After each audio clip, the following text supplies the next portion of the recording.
Hey, you all, I'm either do one or two things. I'm going to cry or I'm going to laugh, and I might do both. So the first thing that I want to do is say what a place we stand in here in this moment, like this church, this sanctuary. And I want us to honor it. I want us to honor it because that is how I was raised. And I want us to honor it is because we get liberated because of places where Frederick Douglass stood, Ida B. Wells stood, Dr. King. This place is special. This place is special. This place carried my ancestor to freedom, right? This was a conduit for the Underground Railroad. So we stand in a very powerful place, and I want to thank Pastor Troy and Reverend Sherelle for inviting us in. Thank you. And I want to give a special shout out to Reverend Sherelle, who is the new delegate of Molliston.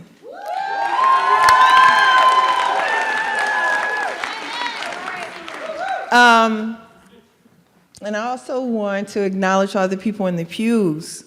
We get up here and we talk at you a lot, but I want to honor your love and your commitment to this city. And then I want to honor and acknowledge my deep appreciation for how much you love people. Because the faces that I see in this room have been in this room and other rooms where we are being organized to fight for our survival and our liberation, and you have committed. Y'all are 10 toes down for that. Thank you. And give yourselves a hand. Because everything that you are trying to do is absolutely impossible. And I'ma just cut straight to it because I am exhausted. Y'all heard all those jobs. The one that they didn't tell you is that I have 3 beautiful black children that I am raising on the south side of Chicago in Will Hall's ward. And I'm raising them in a city, in a state, in a county, in a world, in a country that is changing rapidly. And I have to remember that everything about who I need them to be in this world is impossible. And it is even more impossible in Chicago. I have to be honest with you. We got a lot of nerve and audacity. Because they closed 50 schools at one time in this city on people who needed them. People who were attending them, people who worked in them, people who lived across the street from them. They closed them despite protest, despite knowing that they were paying people to protest for the closure of schools. We live in a city that tore down public housing as people were living in those public houses, watching it. Can you imagine watching the buildings go down in front of you, of the people that you grew up with, that you have known your entire life, knowing that yours was coming up next? What a time clock a wrecking ball is. We live in a city that privatized city services that consequently made it harder for Black Chicagoans in neighborhoods like Chatham and Roseland and Austin to sustain a quality of life because you don't have a job. And those jobs, those good city jobs, those good state jobs, county jobs, school jobs, they held down whole neighborhoods, and especially Black people, because that was one of the benefits of our organizing during the Civil Rights Movement, is that the government opened up doors, DEI, for Black people.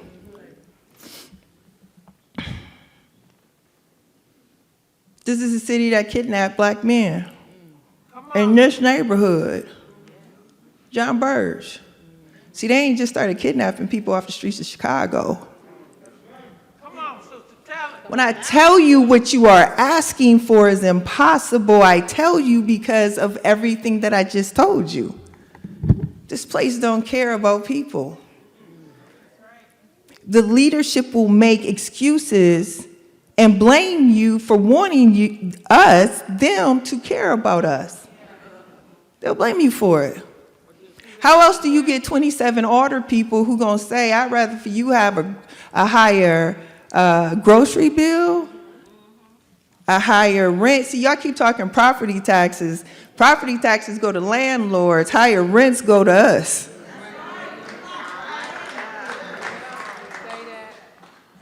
So they want your rent to go up, they want your grocery bill to grow, and they are doing this at a time where Donald Trump said, you don't even need to eat. Where you don't need health care because you ain't gonna be able to pay for it. See, I need to understand that what you want is impossible because Chuck Schumer sent Dick Durbin into a room last week to give away everything. Now look, I don't know a lot, but I know as a union leader that has led successful strikes that the only way you take your people out is if you can bring them back in. That's right. Come on. Democrats took us out and then laughed at us. It ain't right.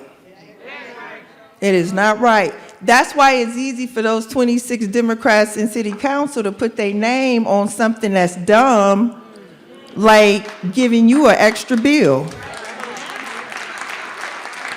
See, it's the same type of spirit. You don't just get to Trump. You got to stop at Rahm Emanuel first.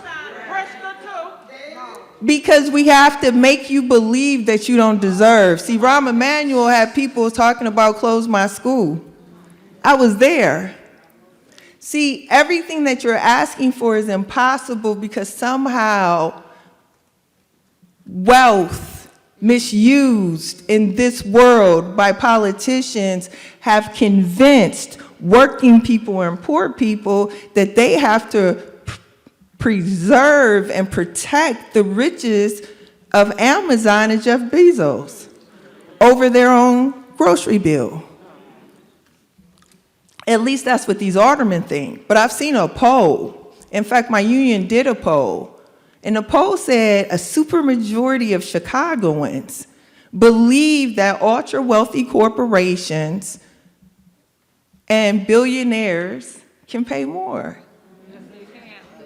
Like a supermajority. But that's hard for people to understand when you have people calling for a higher grocery bill, a higher garbage bill, right? Higher rent, because they want to protect Master and his plantation.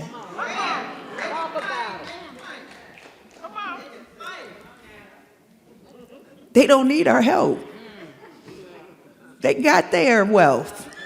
Jeff Bezos is sending Katy Perry to the moon for to like the borderline between Earth and space. What? And people don't have food to eat. The president went to the Supreme Court so people could starve. So here's what I'm going to tell you. Be unrelenting and unapologetic about surviving and creating the capacity for thriving. And I know we can do impossible because instead of closing schools, the elected Board of Education is now saving schools from being closed. It was impossible in 2013, but possible in 2025. So we've done impossible. Diet High School was left for dead. And people got together and figured out how to say, not on my watch. And now this school boasts a state championship basketball team, artists and residents, and kids who want to be in that space because there are resources, because it is a sustainable community school. So impossible became possible. We have a mayor who sat in these pews when Rahm Emanuel closed 50 schools in 2013, begging our congressman at the time to keep them open, because I was sitting next to him. We have a mayor of this city who is doing leadership like no other in this moment.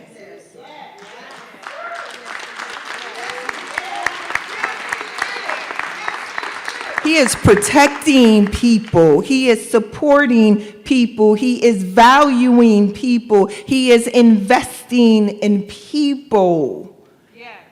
See, it was impossible because we had mayors that covered up murders of children. But now we have one who is saying the rich can pay for jobs for those same children in the summertime. We have a mayor who has surplused $1 billion for schools, parks, and libraries. That ain't never happened in the city of Chicago before. At one time.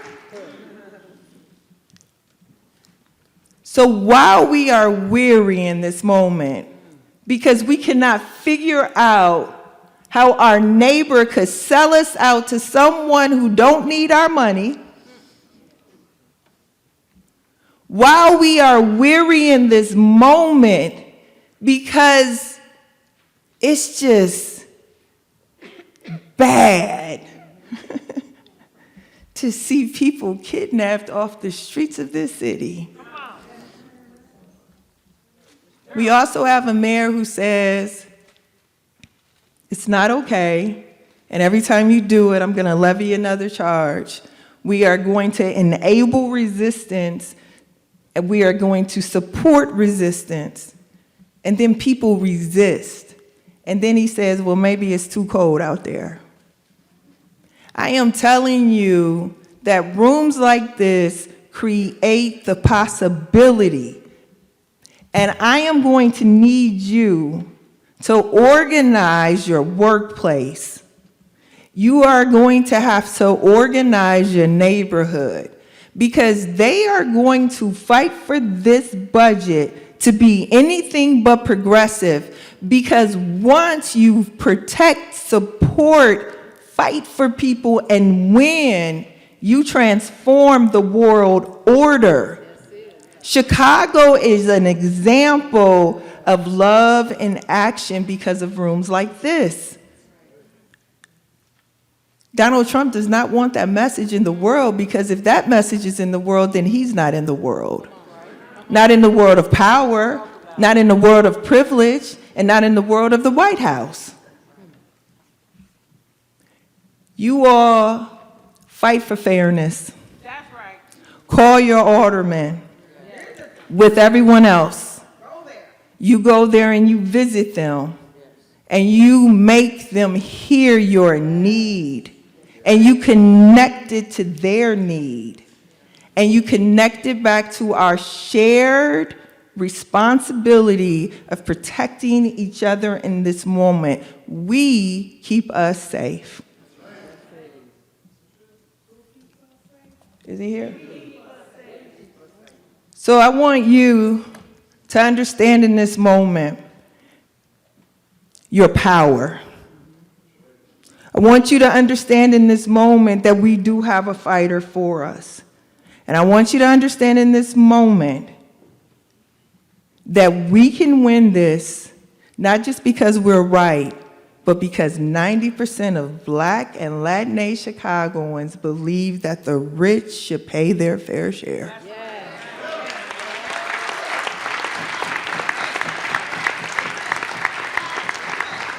So I bring to the pulpit the Reverend in Chief, the man from the 5th floor, our brother, Mayor Brandon Johnson.